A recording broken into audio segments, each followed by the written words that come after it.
Hi, this is Paul, and this is Rough Draft for Sunday, where I run through the current version of my Sunday sermon.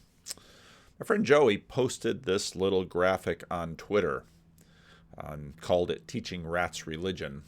In the 1950s, university professor Kurt Richter conducted a gruesome experiment with rats to test how long they could tread water.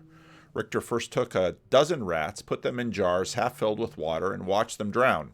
The glass jar was very large, and therefore the rats couldn't climb out of the sides or jump out of it.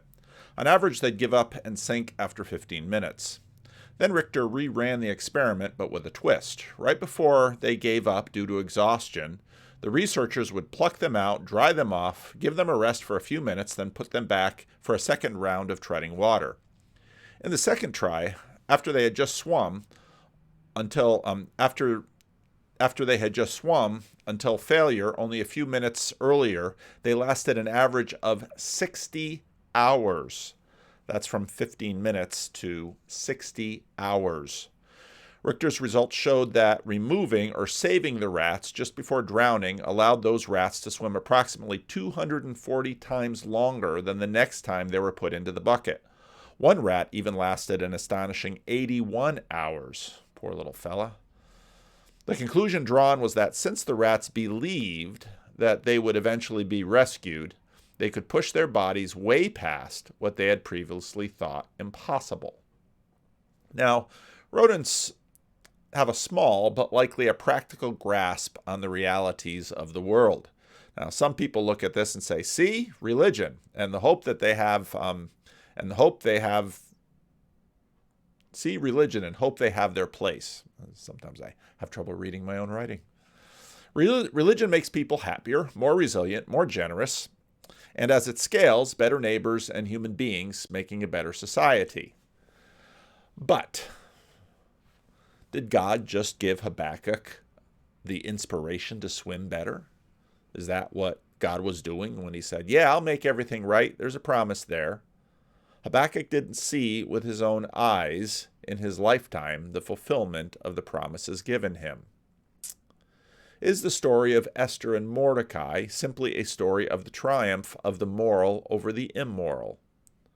If Messiahship is victory over our moral inferiors, what hope do our moral inferiors have? What hope do we have? What hope do we have from our moral superiors? Are they just going to kick down? And what's really amazing is what I pointed out last week, that when you look at the servants of the Lord and all the people who were named this in the Bible, Nebuchadnezzar, the person promised to Habakkuk, who came down and enslaved Judah and destroyed the temple and took a bunch of the brightest and the best up into exile, is called a servant of the Lord. Now, Christians talk about God's timing, and it always has something of an edge. God's timing is perfect, and it's always compared against the timing we would prefer. And the same goes with the kinds of people God chooses to use. Now, we imagine God showing up looks a certain way, and we sort of have these pictures and dreams and narratives in our head, and boy, sure hope it happens this way, and it almost never does. The future seems to roll out very different from how we imagine. Matthew 1:18 begins talking about the birth of Jesus. This is how the birth of Jesus the Messiah came about. His mother Mary was pledged to be married to Joseph, but before they came together, she was found to be pregnant through the Holy Spirit. Because Joseph, her husband, was faithful to the law, and yet did not want to expose her to public disgrace, he had in mind to divorce her quietly. After he had considered this, an angel of the Lord appeared to him in a dream and said, "Joseph, son of David, do not be afraid to take Mary home as your wife, because what is conceived in her is from the Holy Spirit. She will give birth to a son, and you will give him the name Jesus, because he will save his people from their sins." All this took place to fulfill what the Lord had said through the prophet. The virgin will conceive and give birth to a son, and they will call him Emmanuel, which means God with us. When Joseph woke up, he did what the angel of the Lord had commanded him and took Mary home as his wife. But he did not consummate their marriage until she gave birth to a son, and he gave him the name Jesus. Now, this little quote that's in the middle, maybe I'll highlight it. This little quote is taken from the book of Isaiah and a rather famous story. Here's the story behind it. When King Ahaz, son of Jotham, the son of Uzziah, the king of Judah, King Rezin of Aram, and Pekah, son of Remaliah, king of Israel, marched up to fight against Jerusalem, but they could not overpower it. Now the house of David was told, Aram has allied itself with Ephraim. Now Aram is Syria. You can see at the northern part of the map there, in Damascus. And Ephraim is the kingdom of Israel, the larger kingdom to the north of 10 tribes, and you've got little Judah to the south. Aram has allied itself with Ephraim. So the hearts of Ahaz and his people were shaken, as the trees of the forest are shaken by the wind. When the Lord said to Isaiah, Go out, you and your son Shear-Jashub, to meet Ahaz at the end of the aqueduct of the upper pool, on the road to the launderer's field. Say to him, Be careful, keep calm, and don't be afraid. Do not lose heart because of these 2 smoldering stumps of firewood, because of the fierce anger of Rezin and Aram, and the son of Remaliah. Aram, Ephraim, and Remaliah's son have plotted your ruin, saying, Let us invade Judah. Let us tear it apart and divide it amongst ourselves, and make the son of Tabal king over it. Yet this is what the sovereign Lord says. It will not take place. It will not happen. For the head of Aram is Damascus, and the head of Damascus is only Rezin. Within 65 years, Ephraim too will be too shattered to be a people. The head of Ephraim is Samaria, and the head of Samaria is only Remaliah's son. If you do not stand firm in your faith, you will not stand at all. Again the Lord spoke to Ahaz, Ask the Lord your God for a sign, whether in the deepest depths or the highest heights. But Ahaz said, I will not put the Lord to the test. Now, this might be seen as admirable because, well, don't we learn that? And when Israel is in the desert, don't put the Lord your God to the test. Doesn't Jesus say that? But on King Ahaz's lips, it seems like false sanctimony. He doesn't trust in God, which we'll see in a minute. He, in fact, has other plans and does not want to deal with Israel's God.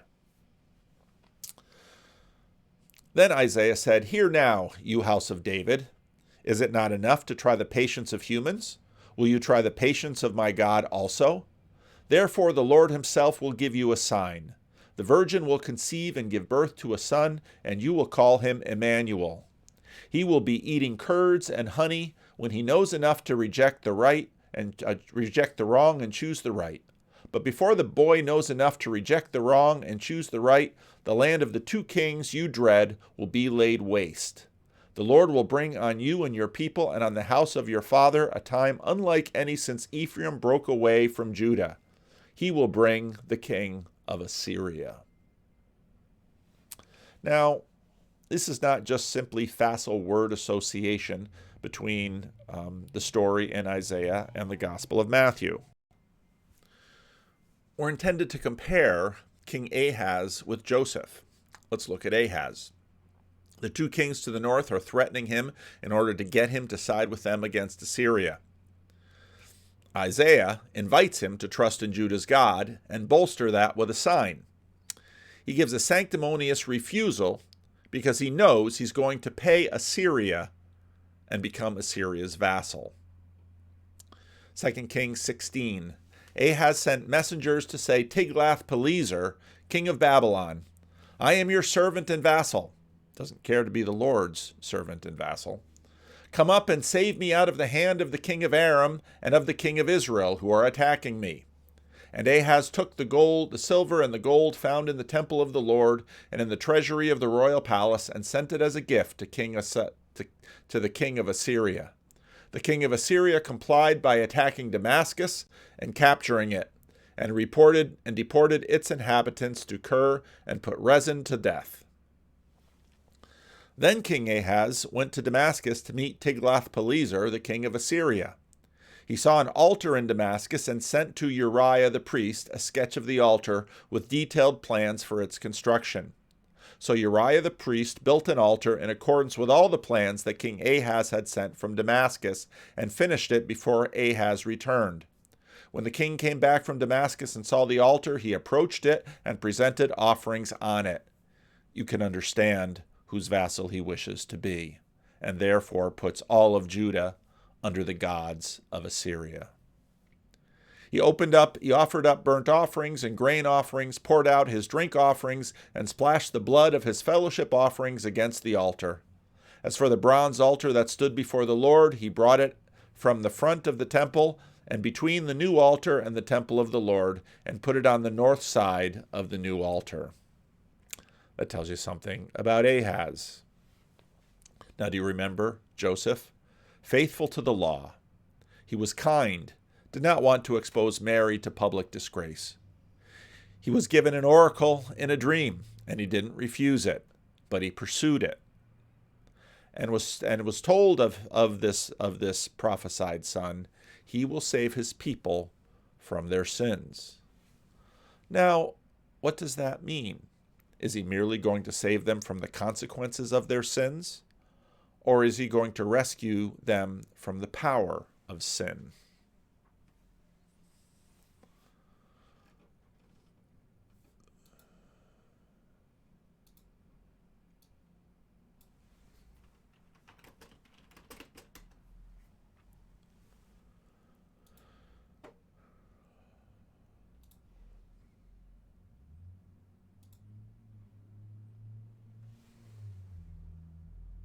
Oh, I didn't stop. Better check the recording. Well, this is why we call it Rough Draft to Sunday, so you actually got to see me update the sermon as I go, which is, in fact, something I do quite often with these. We're a lot more like King Ahaz than we'd care to admit. We grab onto the solution at hand to get us out of a tight spot. We turn down God's saving invitation in order to do it on our own in a way that makes sense to us, and we wind up in debt to the powers of this world, worshiping at their altars. Joseph has to take a hit here. He's got to believe the angelic pronouncement. The rumors aren't going to die down. The baby won't come out with a halo. The reputational hit may follow him to the grave, and he'll be seen as a dupe. But he takes the hit and plays his part. He's upright, kind, and faithful, and he'll do it for the sake of his betrothed and his son and his God. Now, I told the rat story to make a point. Hope has power. Hope can make a rat swim a lot longer than it would anyway. In that sense, Joey's sort of right. You can give a rat religion, but you've been offered way more than just the hope that these poor little rats had. What do you need to keep believing in, to keep treading the water in your life? You have a hope and a promise that goes far beyond what these poor animals can hope for, and that hope is offered to you.